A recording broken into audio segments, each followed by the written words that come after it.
This is We the Sales Engineers Podcast, show 302. Welcome to We the SEs podcast, the show for sales engineers by sales engineers with your host, Ramsey Majaba. What's up, SE Nation? Welcome back to another episode. By the way, I am your host, Ramsey Majaba, and I've been in sales for 10 years. So that's a brief intro about me, but we are not talking about me today. We are talking about a friend of mine who I used to work with way back. His name is MK. I'll leave a link to his LinkedIn in the show notes below, for show 302. But the point is, he started off in India. So MK is of Indian descent. He started his career in India and he was able to transition into sales engineering and to the US. And I really wanted to talk about that journey of how does one not necessarily do that, like leave one country to another, but how do they acclimate to the culture, to the people once they move or once they change roles. And because he's changed multiple roles, he's no longer in SE. He decided to go into test. He'll talk about his history and his future. But these are the topics that I was very curious about. So let's jump into the show and hear what MK has to say. Mr. MK, how you doing, man? Hey Ramsey, it's nice catching up with you, man, after a long time. Yes. So you and I used to work in the same company, and we've both since moved. I don't want to spoil your story, but can you tell us a little bit more about who you are, where you're from, and how you got to where you're at? Sure thing. First of all, thanks a lot for hosting me on your esteemed show. Thank you so No, much. thank you, sir. Thank you. uh, no, I really want to use that word. I just reserved that word for your show because Thank point number one, there are no other shows or podcasts who really helps SCs just like as your show. And you. point two is you and I know each other, and you being a known person to me, like starting this kind of a show really gives me giggles that yes, this is something cool. I'm glad. Uh, Cool. Yeah. Coming back to the question, yes, I started my journey back in India with an IT firm called Wipro. I hope all of you but have heard about it. That is like number two or number three IT company in India, something now. So as a part of that, I also traveled a couple of years to another European country called Belgium. So I used to work for a client called Alcatel, which got merged with Lucent again, and which got sold out to Nokia, as you all know now. yeah. And so after my stint over there, I moved out of that company and then I joined Spirent. I hope you know that. So we Oh, both were colleagues back then. yeah. And I have worked in Spirent for almost a decade in different roles, starting with an application engineer slash MTS role. And then I transitioned as SC, like, and then technical sales lead, and then from India I moved to US back in 2015, end or mid of 2015, something like that. And then I enjoyed my SC career in US too, of course. And then a couple of years back, somewhere I felt that I need a change, and I just shifted gears and I moved to Cisco now. So right now Okay. I'm with Cisco Enterprise Business Unit, and that is what I am in a nutshell. All right. All right. So we're gonna get to where you are soon. Um, the first thing. So you worked at Wipro. You were in India. You traveled a little bit, right? Mhm. But then you were an application engineer.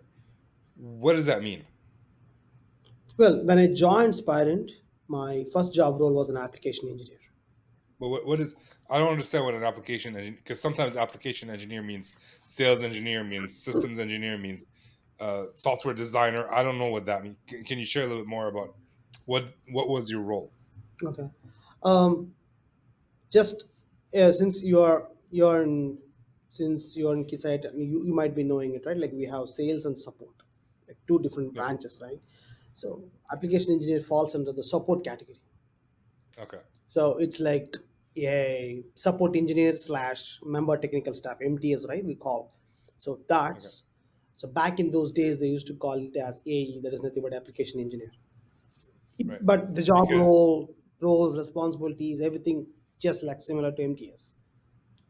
like companies, Keysight, their SEs, like, up until 3 years ago, they were called application engineers.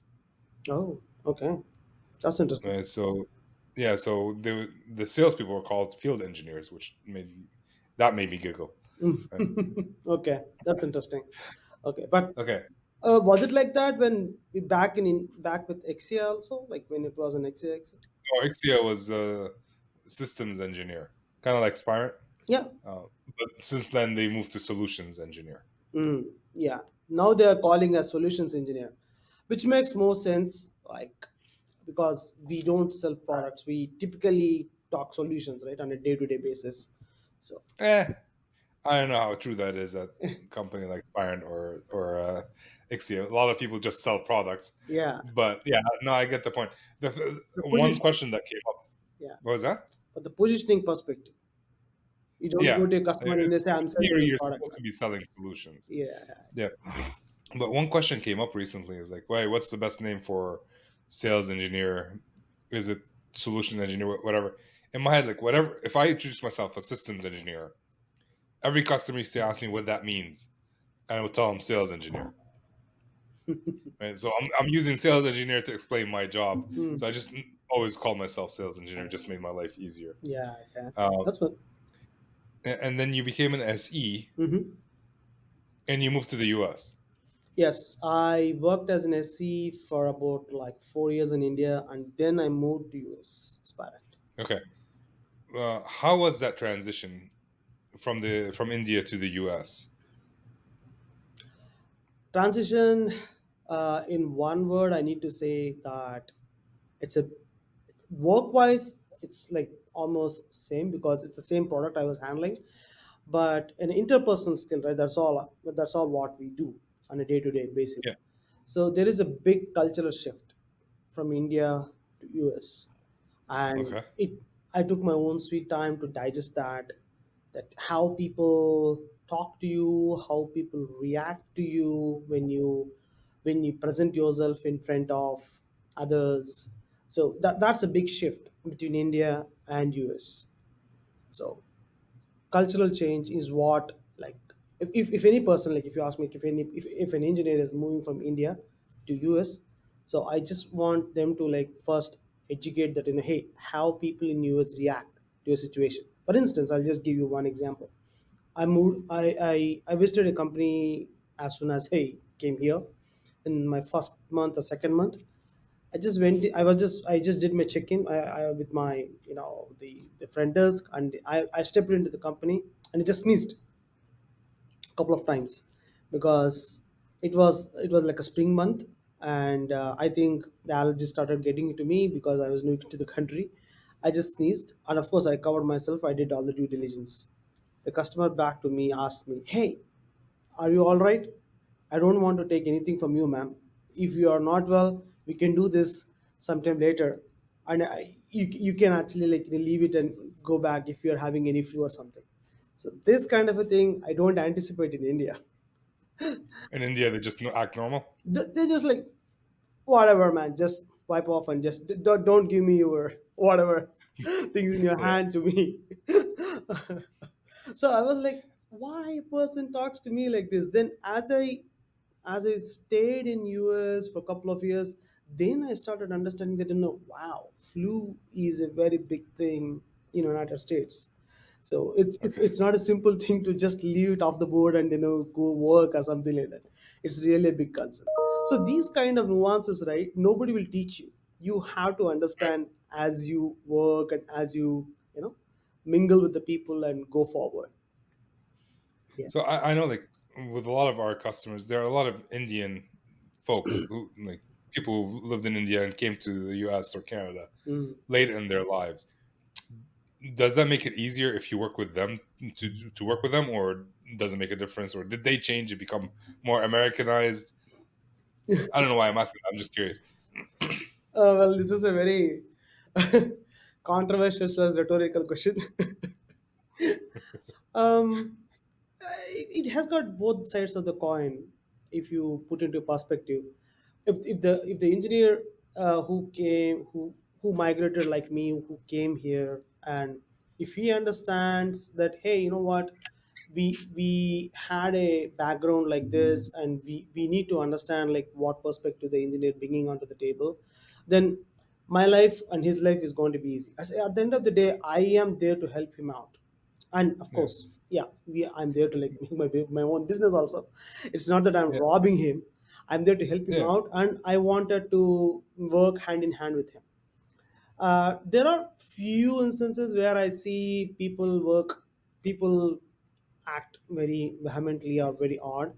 So for example, the instance what I told earlier, the engineer was an Indian. So they migrated from India to US, and they were working in US for the past like half a decade or 1 decade. I don't know the intricacies like since when they work. So with those kind of customers, though they are from my own clan, it is not a smooth journey. That's funny. Um, the reason I'm asking is Mm-hmm. what like I'm Lebanese, right? Mm. Whenever I work with a customer who turns out to be Lebanese, it just makes life easier. Right? Already a trust there. I don't know why, because a lot of Lebanese in Lebanon rob each other, but hey, uh, but there's that trust.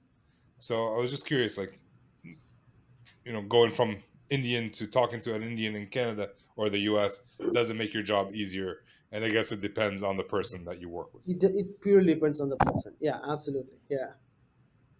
Why did you decide to come to the US? Point one, I really needed a change back then. Um, uh, and point two, like there was this uh, the so-called what is it fanatism of US, which is growing Okay. back. That hey, you know what, you at least once in a while you have to work in US just to get to understand how the product life cycle works and how things roll up, etc., etc. Hmm. That being said, I never had any kind of dreams, just to be honest, to come to US. So I was just happy. I was just coming to US like at least a couple of times in a year for the sales meet or like blah blah blah account meetings and all. I was just looking at the things, and then I just started socializing with the people over here. And as a chat like this, right, like how you and me are having, I just expressed my interest that, hey, you know what, if you have an opportunity, just let me know, and with Right. your account. And then I went back to India after one of this such sales event, and then the gentleman with whom I spoke, he just called me up on a one fine day early morning and said, hey, okay, you know what, you expressed some interest, I got an opening in my account, are you interested? So that changed the whole game. So people are waiting for an opportunity, so I'm a person like who try to embrace the opportunity. So I got an Okay. opportunity, I felt okay, why shouldn't I embrace it? So I spoke to my family, and they said like they were a kind of first reluctant, but then finally they agreed upon, and then yeah, the rest is history. I moved here with that. Okay. That's pretty cool. And in terms of like, you were an application engineer, which is kind of a support specialist, and then you moved into sales engineering. How was that transition? Yeah. So as I was mentioning, right, I was working in Wipro and I moved to Sparent. So thanks to my first manager back in Sparent, so he explained me like how the company as a Sparent works. So he gave me a very detailed picture that it's not any engineering slash any QA slash any product development kind of a thing, but it's a purely a sales based company. And whatever you do and whatever you think, whatever you just execute, it's purely based on the sales. So you might be super excited and working something, and you can work on it and publish papers, but if there is no outcome with that back in dollars, then your efforts might not be really like getting appreciated. So that's where when I started thinking that, hey, this is something school like what these salespeople are doing, because I have no clue coming back from a services company that how a support, how a sales, blah blah blah does work and all. Then I just started my journey over there. Like I was the only one application engineer or a support engineer back for the whole India. Apart from me, there is one more guy who used to go to only for hardware issues, for any kind of software related issues or protocol related issues or anything, right? So all the accounts, all the major NEM accounts, right? They used to like typically just bombard me with all the SRs, whatever, whatnot.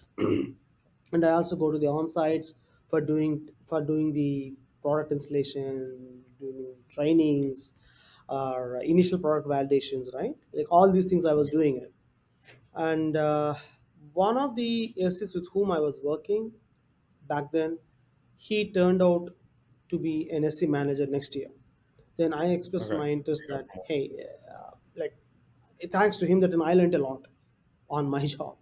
Then I right. expressed my interest that, is it okay that if you have any opportunity, like I can uh, transition myself to you? Like, is it okay for you to work under me? Like that he asked for the first question. I was like, okay, why not? Then yeah, I accepted it, and then I moved from that to this side, the dark side of the picture, as we call. Well, technically, sales is the dark side. Sales engineer is still the light. Uh, Yeah, yeah, absolutely. I'm in sales now, so I'm in the dark. Oh, in But sales now. Okay, congratulations. Finally, you did oh, a thank you. big No, step. I went on paternity leave for 3 months, and I came back, and they said, "Congratulations, Ramsey, you're in sales." I didn't choose this role, but I'm good at it, and I'm enjoying it more. And I don't know if yeah, so I'll just leave it there. Okay, what are I mean, you were support engineer, and now you're in sales. How did you learn? What was the first steps you took to become a good sales engineer? Good question. Point one, it was not smooth, and point two is the attitude, right? What you carry between a support engineer to a sales engineer, that has to change. So that was one of the biggest challenges for me. When I transformed from support to sales, I was still carrying the notion of support. I was Right. never having an attitude that, hey, you know what? If you spend like more than a week time sitting on a same customer issue, it's not going to give you your account manager the leverage what he is supposed to get. I mean, it's good to support the customer, but you need to learn like where you need to put your efforts. So that was actually not clear for me when I initially transitioned. Right. And I mean, my RSM also transformed from as an SC to the sales manager, and even Okay. my sales my manager, right, my immediate manager, like who took me. So he was also an SC, turned as an SC manager. So fortunately, they know what is really on the ground as an SC. So they tried to Yeah. coach me a lot. Like for the first 6 months, 9 months, I took my own sweet time. And to be honest, like for the first 1 or 2 years, I didn't care like what is my quota, who is giving us what PO, how much commission I'm earning. I had no freaking clue. I was just going, doing my work. I was just enjoying whatever that comes in my path. I was just trying to learn, and I was also like trying to embrace like what these experienced fellows, right? These people are telling to me. I was just trying to embrace all those things. So I took my own sweet time, and thanks to them, I really owe a lot that they gave me my own space for me to grow, so that I could become what I am at that moment of Right. time. Do you remember what is the best piece of advice you got from your RSM regional sales manager and from your SE manager? Um, well, it's hard to comprehend to like one single line because there are a lot of things. Um, they What's the always, thing that sticks in your yeah, they always used to stick on to one point that though you are a sales though you are like responsible for sales, don't give up on support, but don't suck into support. So our notion was only one thing: support is nothing but a new pre-sale. So if you go to support to support the customer, but try to think that what else actually like he will be interested in. So that's one thing actually like resonates to me many number of times. So you go to support customer, that's fine, but what is beyond him? Like for example, if he is like doing a 10 port testing, try to understand what is his next product and see if that product is going to be coming it as like the same port speed, like or else like number of ports are going to increase in his test bed. Just try to get, I mean, as an example I'm telling, right? So Yeah, then based on that you can just give me a feedback saying that, hey, this guy is actually doing so things, he's using so and so product of ours, and he's going to transition into this as a person, or his product is going to transition to this is his, yeah. this is going to be their new NPI, so we can position this. So just So give that context to intelligence me. gathering. Basically, you're doing intelligence gathering. Exactly. So that's what I tell people. Like a lot of companies, I don't know if Cisco's like that, Hmm. but they're well at Spartan it was like that. At least in the U.S., there's sales engineers and there's FSEs, post sales. Hmm. Yeah. And one of the major things that I learned is you turn every post sales opportunity into a pre sales Yeah. engagement. So you're going to support the customer, learn how did they run into this issue, what were they doing, exactly what you were saying. Uh, and also it's an opportunity. You mentioned like from a personal level, like what is that person going to change into, right? Maybe they're getting promotion or maybe they're leaving the team or the company. Yeah. It's a great opportunity to build a relationship, and that way the next time there's an opportunity they call you and not the competitors. Yeah. In my case, call me, not Spire, Yeah. just for people. All right. um, okay, and what is what is the biggest challenge you've had to overcome beyond the support? On the support. Beyond the support, like in terms of sales engineering, like pre-sales. Oh, beyond the support. Yeah. Um, Point one is like trying to bridge the gap between the all the engaged entities. Like there, if we take our job as a perspective, right? So there are like three entities. One is customer. Second one is the salespeople with whom you're working. The third one is the internal product management. So all these three people will have different priorities. We as the sales engineer need to bridge the gap. We need to liaison them. Like, hey, you know what? Our product is having XYZ today, which is good. So now you explain this to the customer. The customer will say, you know what? Apart from XYZ, I need ABCD, with which I can test like one, two, three, four, five more features. And out of Yeah, that, the A and a half features are being already supported in your competitive product. If you have to take beyond that, you need to support not only this XYZ, you also have to support A and B, and of course C and D. That is where when you get the leverage. yeah, So now you need to take this back, feed to a sales guy, and the sales guy has to actually understand the intricacy of the dollar value. And then yeah, this has to be transitioned back to the product management who's developing the product and implementing the features, right? And I need to bring them back onto the field and try to understand more about the customer and their product, what is the feature they want tested, what protocol they are testing, so etc etc. So is this is the next bigger challenge, and this is the next bridge I have to cover when I try to understand more the sales as a perspective. yeah. Just to clarify what you said, because I think you and I, because we live the same Same industry, word. we kind of. But if you're thinking about it, like let's say someone is looking between a Honda and a Toyota, right? And the Toyota has Android Auto, and the Honda has Android Auto and Apple CarPlay. And our customers saying like, if you want to win, you need Android Auto, Apple CarPlay, and everything wireless to give you that. Now you have to take that information and give it to PM, and then hopefully they implement it. Usually, by the time they implement it, it's too late, and they already bought from the competitor, anyways, which kind of sucks because you put in Exactly. all the work, and that never Exactly. happens. Yeah. Putting in the perspective. Uh, Yeah. yeah, so this is why, like, if sales engineers, especially like in the networking world, are involved with their customers, they get to hear about this information 3 months before the competitor came out with the next feature. Yeah. It's like, oh, like I get this. How this happens with me all the time, where Yeah. my customer says, "Oh, your competitor is thinking about doing this." Yeah. Oh, really? Well, thank you for that information.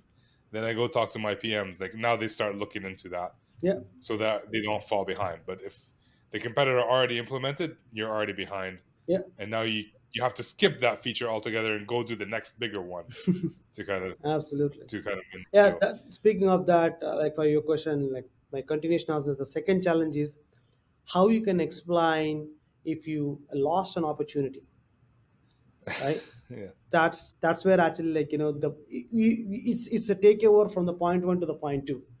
So yeah, if you have a stronger story in the point one, then judging yourself, or like protecting yourself or securing yourself for your point two, will become much more easier.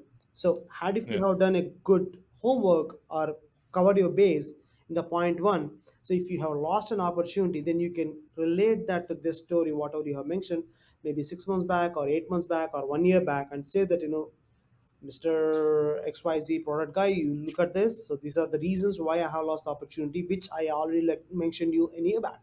Why didn't you yeah. implement it? Yeah. Document that. So there's a lot of SEs that I talk to that tell me, "Oh, my salesperson blamed me for losing this deal." Yeah. Right? So have it documented, like why. Well, we didn't have that feature that they wanted. Could Yeah. we have overcome that? Potentially, we just didn't. Right? What did we do to overcome that? This is what we did. Yeah. Right? And it still didn't work. So you don't do that. And then, I mean, you came from India. A lot of I think a lot of Indians study English in school, right? Yeah. Yes. That's correct. And then you come to the US. It's still English, but now you're talking to customers, and customer A speaks differently than customer B, right? Like, I remember at like Cisco, they call their interfaces like FE01 or whatever. At Nokia, it's 411, right? And then you have to talk to them. How One, did you have a hard time actually just understanding what they were saying? How did you work on that? If yes, and how did you adapt the way you speak to your customers speak? So this question has two like, is it like technical perspective or the interpersonal perspective, or both? Well, both. Both. Well, Okay. you have to start with the interpersonal to get to the technical, I guess. Okay. So let me talk the technical perspective, then I'll go to interpersonal perspective. Okay. So back in the days before I moved to Spain itself, like I used to be technical savvy.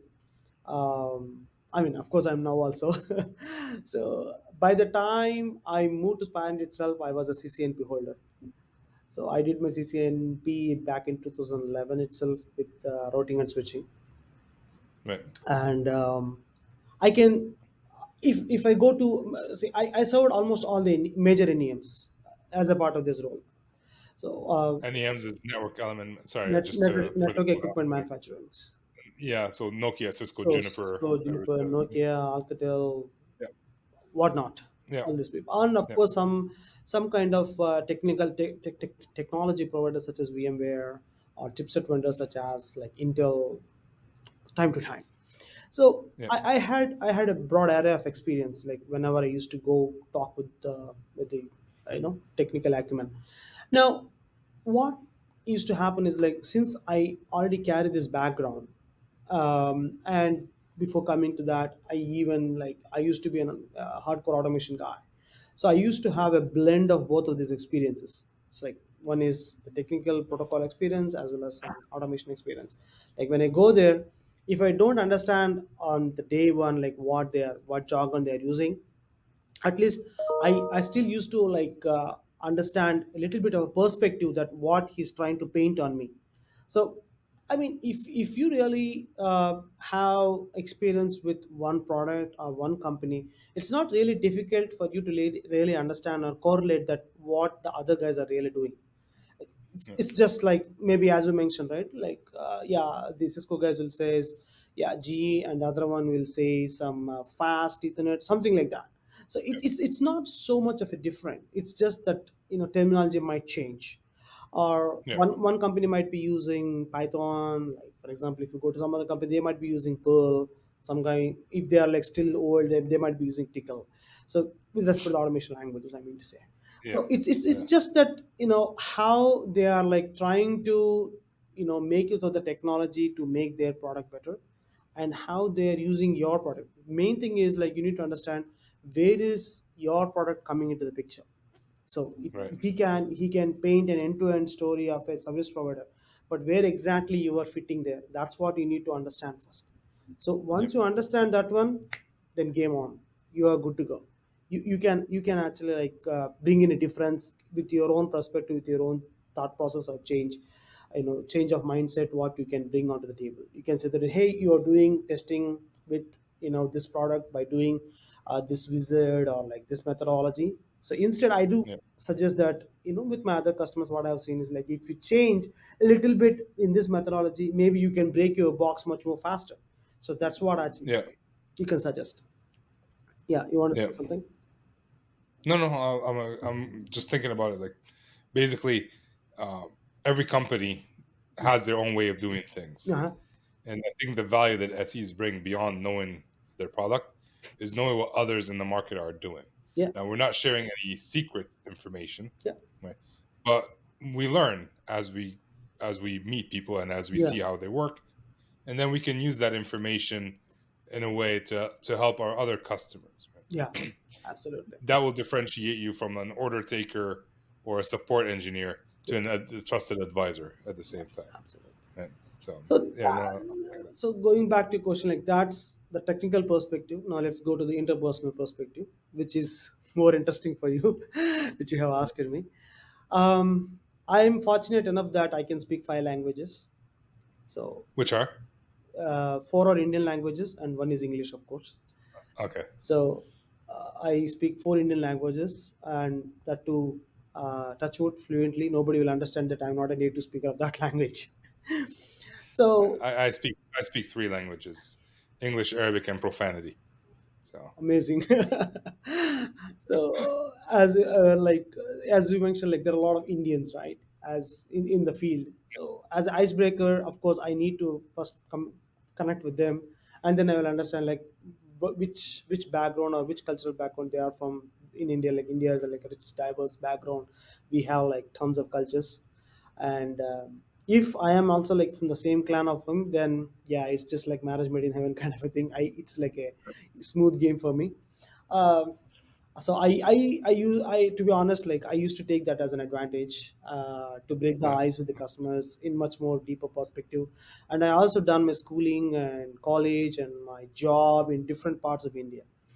So okay, if they are from those respective places, then we can just crack a joke or share something of that local delicacy or like whatever in that in that alley what we did something, and then I used to just get along with that and I used to move forward. So those nice, two used to like help me out a lot. okay.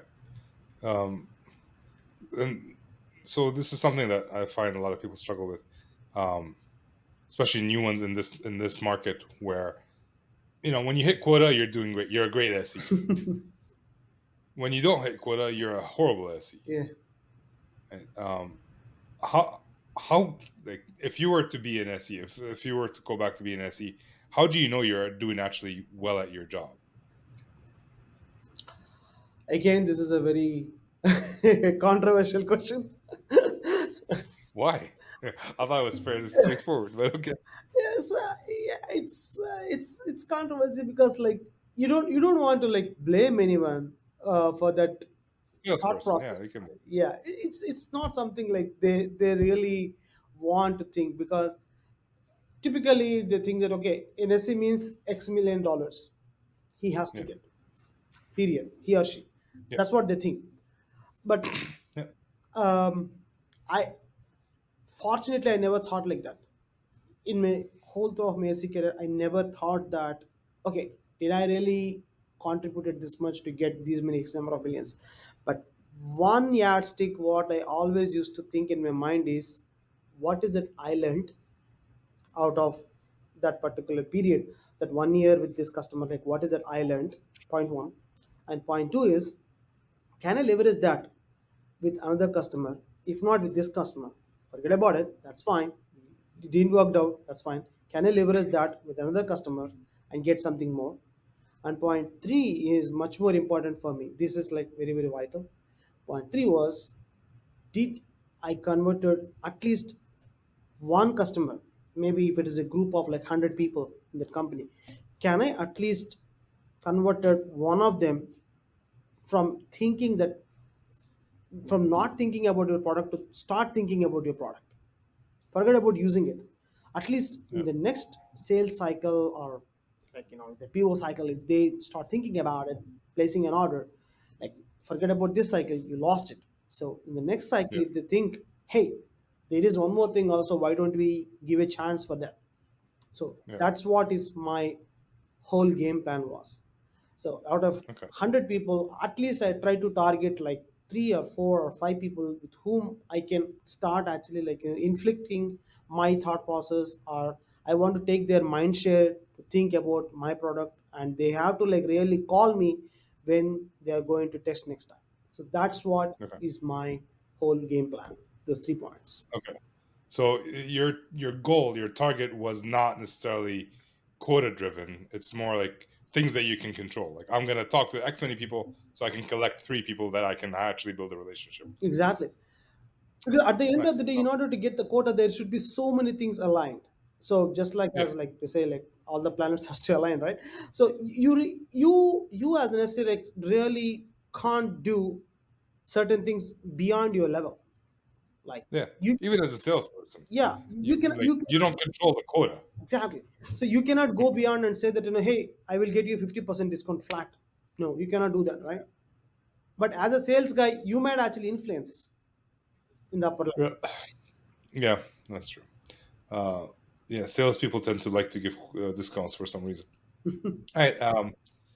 And you've since moved from sales engineering, right, and back into testing. Mm. Why did you make that change? Yeah. So this is a very hard decision for me, which I have taken.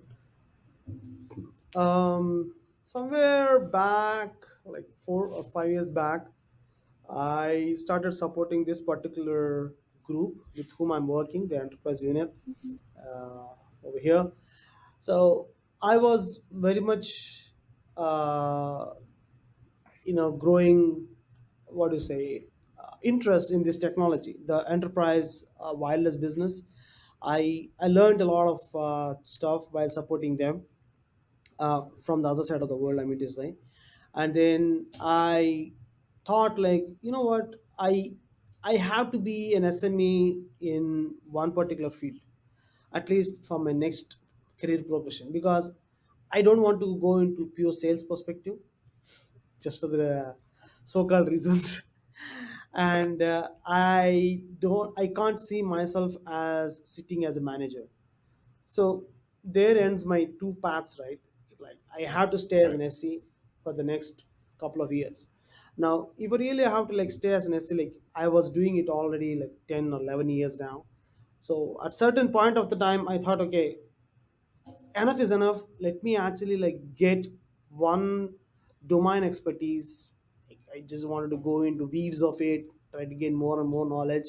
And yeah, Right. I mean, I don't know if the destiny changes makes me to change, maybe I will go as an SME into another product, into this product, into some other company or somewhere else.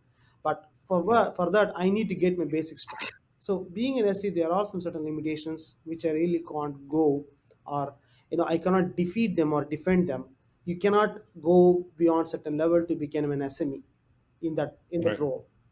So I felt, okay, let me just do this and let us see like what is going to be happening. So that's what I took the Okay. decision. No, that's pretty good. I mean, we're almost at the end of our time. Yeah. Was there a question you hoped I was going to ask you, but I did not? Yeah, I think you asked all the very, very good questions. Oh, thank I, you. I appreciate I, it. I felt like Does it I feel in felt sales like engineering? I felt like I might be an easy cakewalk for you. I don't want to blame you because we both sailed the same boat. Yes. It's. I have a lot more questions that I think I'll ask you offline. But Uh, now I'm going to jump into the not so fire round. These are the same four questions I ask almost every guest, and I'd love to hear your thoughts. What do you love about sales engineering? what I love about sales engineering, connecting with the people and solving their problems. Nice. Good. Question number two. What do you consider is your superpower, other than speaking five languages? Oh man, you stole my showman already. Uh, um, yeah, persistence and okay. not having an attitude to not to give up. Just wanted to like give a story about this. Like I don't want to tell the name of the company. So I started supporting one particular NEM back in Bay Area.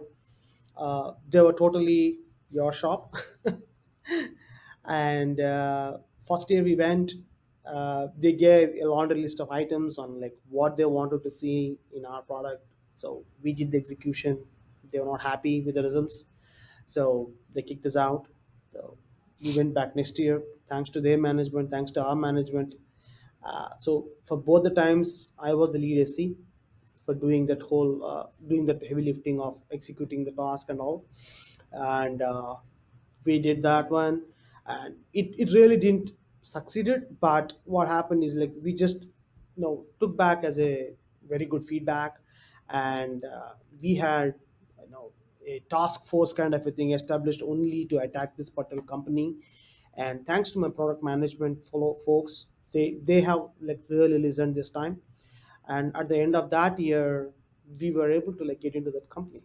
So Nice. had if I was Oh, not nice. persistent, had if I was not patient enough, though the customer has kicked me out, maybe I would have not got that deal today. Yeah, you should have. You should have quit. Obviously, No, just that's what I'm just saying. so you're aware. Uh, what MK is talking about. He's talking about like my direct competitor winning a deal somewhere else, not related to me.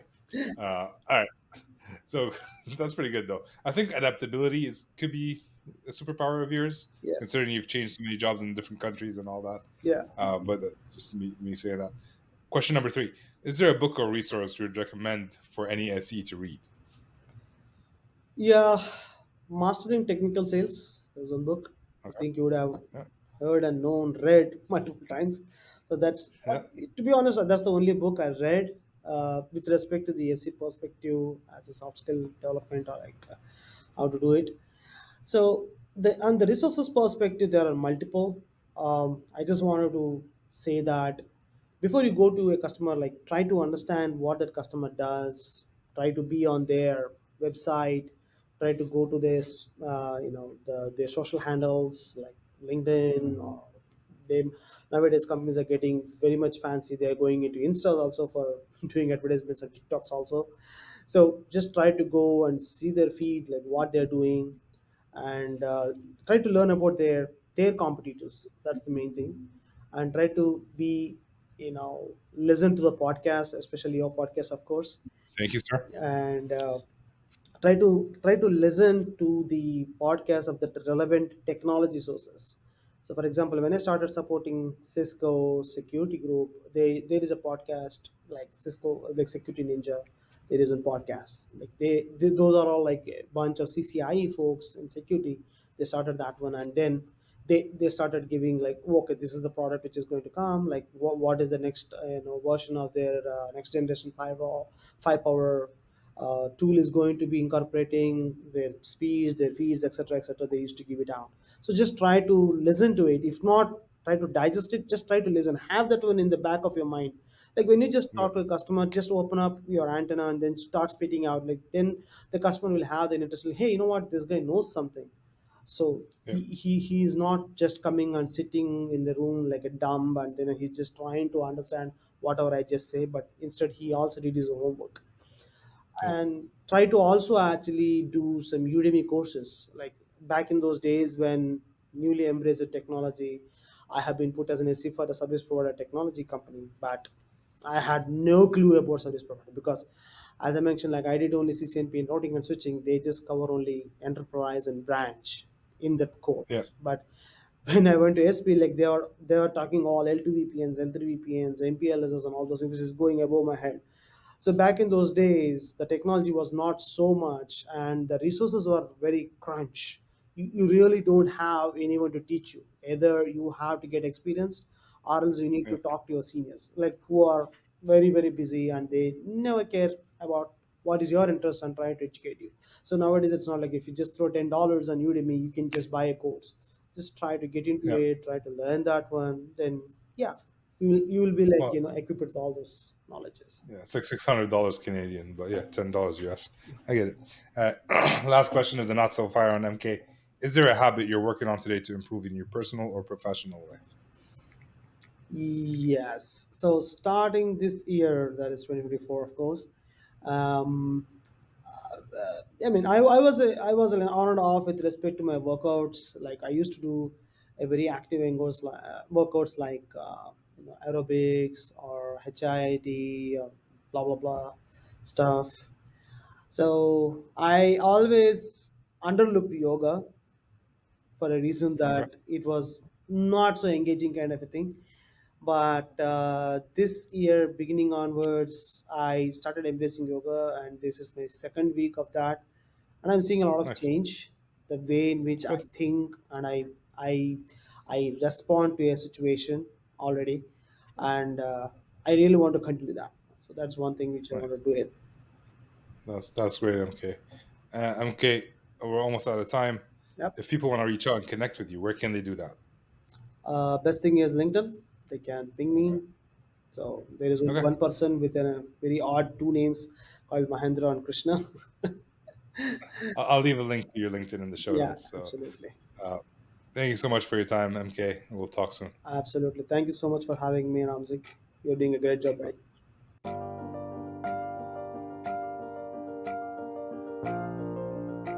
And that brings us to the end of the show. Thank you, everybody, for being here. Thank you, MK, for coming on. What are your thoughts? I mean, you've transitioned probably. Like last week, we had Faraz on the show, and he's transitioned between industries. And industries are just as different. Well, maybe not as different, but they're different enough, and the culture is different enough. For example, working with selling into IT to going to sell into marketing or sales, for example. Different people, different way of thinking, different personalities. Usually, not to generalize, but people who are drawn to IT are different from people who are drawn to marketing. I hope I'm stating something obvious. So, how do you acclimate to that? So, I just thought it was a very useful call. If there was something that you got out of it, please let me know. I'd be curious to learn what you learned. And with that, I'm signing off.